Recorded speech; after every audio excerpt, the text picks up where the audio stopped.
कब और किसके हाथों हुई थी श्री कृष्ण की मृत्यु? पौराणिक कथा से जाने रहस्य। भगवान श्री कृष्ण का जन्मोत्सव हर साल भाद्रपद के कृष्ण पक्ष की अष्टमी तिथि को बड़ी धूमधाम से मनाया जाता है। ऐसी मान्यताएं हैं कि भगवान श्री कृष्ण का जन्म भाद्रपद माह के कृष्ण की अष्टमी तिथि को रोहिणी नक्षत्र में हुआ था।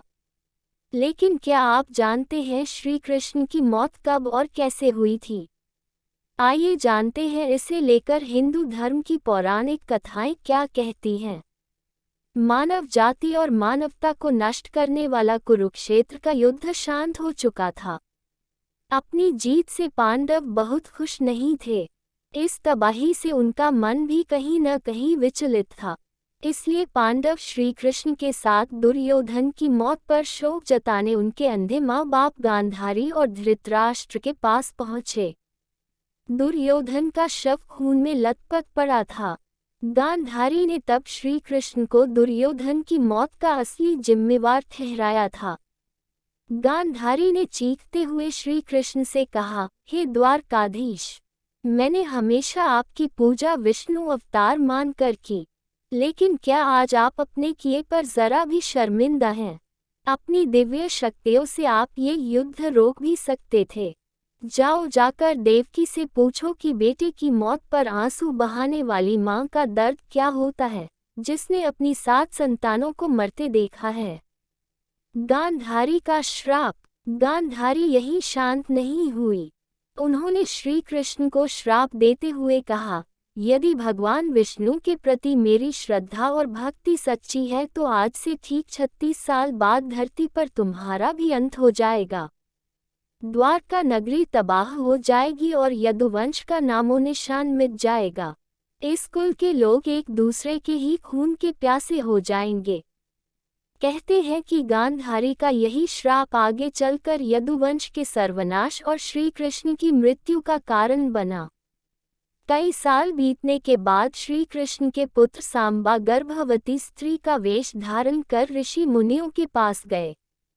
ये देखकर ऋषि भड़क गए और उन्होंने सांबा को श्राप दिया कि वो एक ऐसे लोहे के तीर को जन्म देगा जिससे उसका कुल साम्राज्य खत्म हो जाएगा। सांबा घबरा गया और उसने इस घटना के बारे में उग्रसेन को बताया। इस श्राप से सांबा को बचाने के लिए उग्रसेन ने कहा कि वो एक तीर का चूर्ण बनाकर उसे प्रभास नदी में प्रवाहित कर दे। ऐसा करने से वो श्राप मुक्त हो जाएगा। ऐसा कहते हैं कि जिस तट पर इस चूर्ण को जमा किया गया था वहां एक खास तरह की घास उगाई। ये कोई साधारण घास नहीं थी, बल्कि एक नशीली घास थी। इसके बाद द्वारका में कुछ अशुभ संकेत दिखने लगे। श्री कृष्ण का शंख, रथ, सुदर्शन चक्र और बलराम का हल अदृश्य हो गया। कैसे पाप नगरी बन गई द्वारका। द्वारका अपराध की नगरी में तब्दील होने लगी। धरती पर पाप बढ़ने लगा। ये सब श्री कृष्ण से देखा नहीं गया और उन्होंने द्वारका वासियों से प्रभास नदी के तट पर अपने पापों का प्रायश्चित करने को कहा। लेकिन द्वारकावासी वहां जाकर उस नशीली घास का सेवन करने लगे।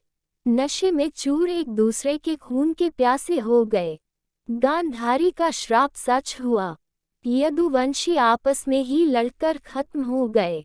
इस घटना कुछ समय बाद श्री कृष्ण जब एक पेड़ के नीचे योग समाधि ले रहे थे, तब वहां जरा नाम का एक शिकारी हिरण की तलाश में आ गया।